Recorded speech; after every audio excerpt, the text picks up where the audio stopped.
এমন কিছু মহিলা দুনিয়াতে আসবে তারা পোশাক পরে উলঙ্গ থেকে যাবে। নিসাউন কাসিয়াতুন আরিয়াতুন, পোশাক পরেও তারা উলঙ্গী। আল্লাহ নবী বলেছেন সিনফান মিন আহলিন নার লা মারহুমা, জাহান্নামের দুইটা শ্রেণী যাদেরকে আমি নবীজি দেখি নাই সে জমানা আসবে। একটা শ্রেণী হচ্ছে পুরুষ, আরেকটা শ্রেণী নারী। নারী তাদের আলামত কি? নিসাউন কাসিয়াতুন আরিয়াতুন মুমিলাতুন মাইলাতুন, এমন কিছু মহিলা দুনিয়াতে আসবে তারা পোশাক পরে উলঙ্গ থেকে যাবে। নিসাউন কাসিয়াতুন আরিয়াতুন, পোশাক পরেও তারা উলঙ্গিনী। নাউজুবিল্লাহ।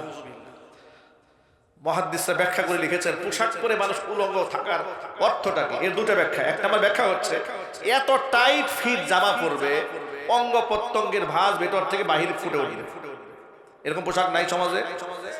আরেকটা ব্যাখ্যা হচ্ছে এমন পাতলা পোশাক পরবে অঙ্গ প্রত্যঙ্গ বাহির থেকে দেখা যাবে। দুই, হুজুর বলেন ওদের আরেকটা আলামত হচ্ছে রুউসুহুন্না কাসনিমাতিল বুখতিল মাইলা, মাথার চুলটা হেয়ার স্টাইল এরকম থাকবে, কৃত্রিম ভাবে পাম্পিং করে চুলটা এখানে খোপা তালুর মধ্যে খোপা বাঁধবে, উঁচা করে রাখবে উটের কুজের মতো। এরপরে মুমিলাতুন মাইলাতুন, এরা পরপুরুষের দিকে নিজেরাও ঝুঁকে যাবে, পরপুরুষকে নিজের উপর আকৃষ্ট করবে। আজকে TikTok, YouTube, Facebook, reels video এগুলা দেখলে তাই মনে হয় যে মেয়েরা প্রতিযোগিতায় নেমেছে কে কার সৌন্দর্যতা কত বেশি পরপুরুষের সামনে প্রকাশ করতে পারে। এই ক্ষেত্রে মুসলিম যুবক যুবতী তরুণ তরুণীরাও এগিয়ে কম নয়। নাম দিয়েছে কাপল ব্লগ। স্বামী আর স্ত্রী দুজনের আপন খুনসুটি ফেসবুকে প্রচার করে। মানুষ এত নির্লজ্জ বেহায়া হয় কি করে? মানুষের তো সামান্যতম একটা লজ্জাবোধ থাকা উচিত। নিজের বউর ছবি ফেসবুকে দিয়া বলে প্রিয় বন্ধুগণ আপনাদের নতুন ভাবে খাস দিলে দোয়া করে দিয়ে। আর বন্ধুরা তাকাইয়া কি জন্মের দোয়া যে করে আল্লাহই ভালো জানে, ঠিক কিনা বলে? লেখে কিউট ভাবি, নাইস ভাবি, হট ভাবি, আরো কিছু বলে, ওগুলো আর বললাম না। এগুলা দেখে দেখে উনি আনন্দ উদ্বেলিত হয়, একদম খুশিতে গদগদ হয়ে যায়। আপনার লজ্জা হয় না?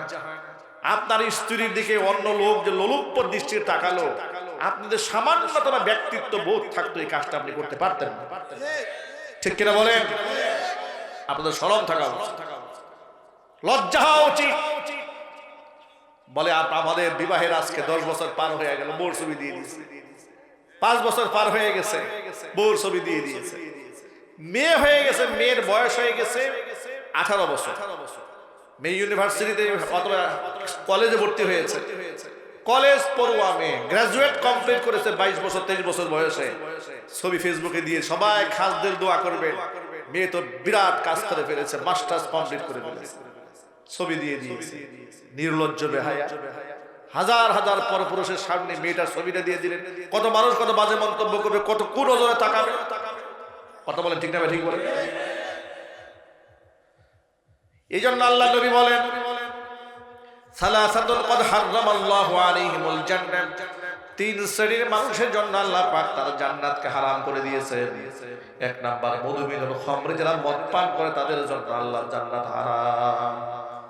2 নাম্বার ওয়াল আকু, পিতামাতার অবাধ্য সন্তান যারা, তাদের জন্য আল্লাহর জান্নাত হারাম। 3 নাম্বার ওয়াদ দাইয়ুসুল্লাযী ইউকিরু ফি আহলিহিল খাবাস, ওই দাইয়ুস পুরুষের জন্য আল্লাহর জান্নাত হারাম যে দাইয়ুস পুরুষ তার অধীনস্থ নারীদেরকে বেপরদায় চালায়। আমরা কি দাইয়ুসের কাতারে নাম লেখাতে চাই? আজকের পর থেকে আমরা তওবা করলাম, আমরা আমাদের মেয়েদের ছবি, স্ত্রীদের ছবি কখনো ফেসবুকে দেব না। বলেন ইনশাআল্লাহ। কখনো বেপরদায় পরপুরুষের সামনে আমরা যেতে দেব না। শারঈ পর্দা করাবো, বলেন ইনশাআল্লাহ। এর মধ্যেই রয়েছে সম্মান, এর মধ্যে রয়েছে ইজ্জত, এর মধ্যে রয়েছে ব্যক্তিত্ব। যে জিনিস সহজে আর সস্তায় পাওয়া যায় তার দাম থাকে না। আমি উদাহরণ দিয়ে বহু মাহফিলে বলি, আমাদের এলাকায় ছাগলের দাম একদম কম, কিন্তু হরিণের দাম খুব বেশি, ঠিক কিনা? দুটাই তো জানোয়ার, ঠিক না? দুটার মাংস খাওয়া যায় যাচ্ছে, কিন্তু ছাগল এর কোনো দাম নেই।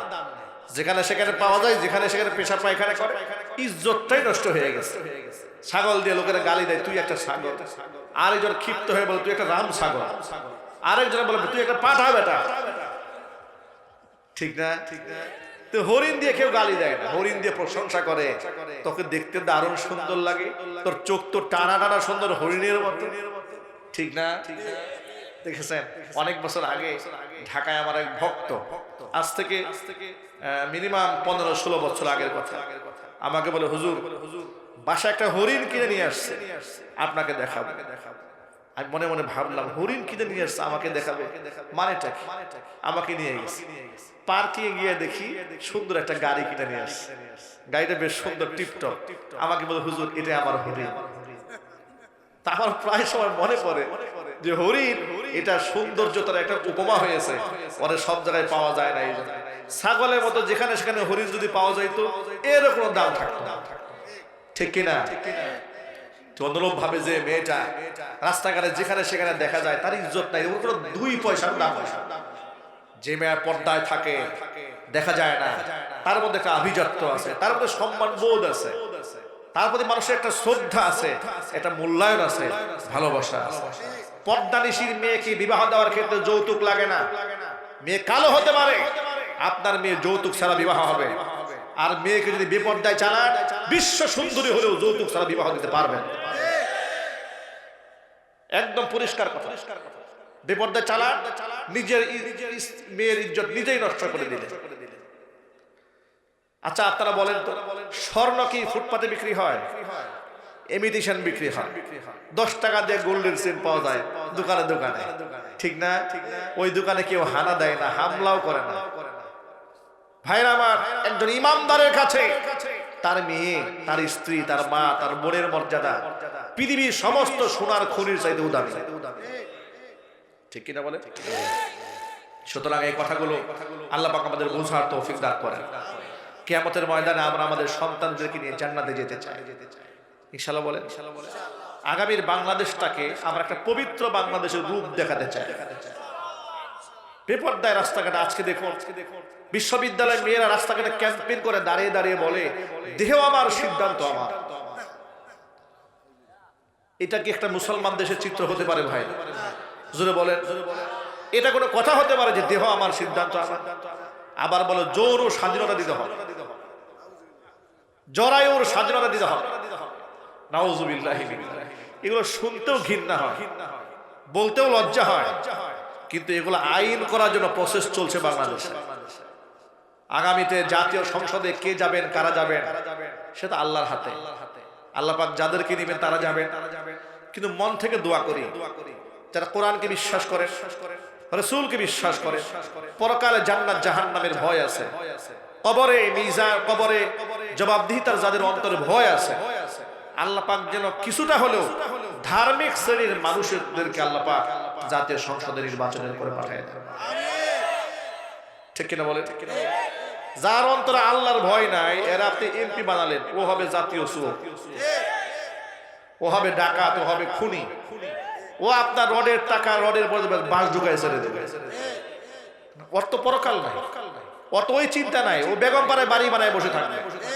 ও খুনি হাসিনার মতো হাজার হাজার মানুষ হত্যা করে ইন্ডিয়ার কোলে আশ্রয় নিয়ে বলবে আমার কি দোষ? কল্পনা করা যায় একটা মানুষ এতগুলো মানুষ খুন করে বলে আমার কি দোষ? এর যদি কোনো দোষ না থাকে, ফেরাউনের কোনো দোষ নাই। ঠিক না ঠিক? একটা মেয়ে উলঙ্গ হলে ইজ্জত বাড়ে, অর্ধনগ্ন হলে ইজ্জত বাড়ে। অর্ধনগ্ন হলে তার মাঝে একটা পতিতার মাঝে পার্থক্য কি থাকে? কথা বলেন। অর্ধ উলঙ্গ হওয়া নারী সম্পর্কে 1500 বছর আগে হুজুর সতর্ক করেছে।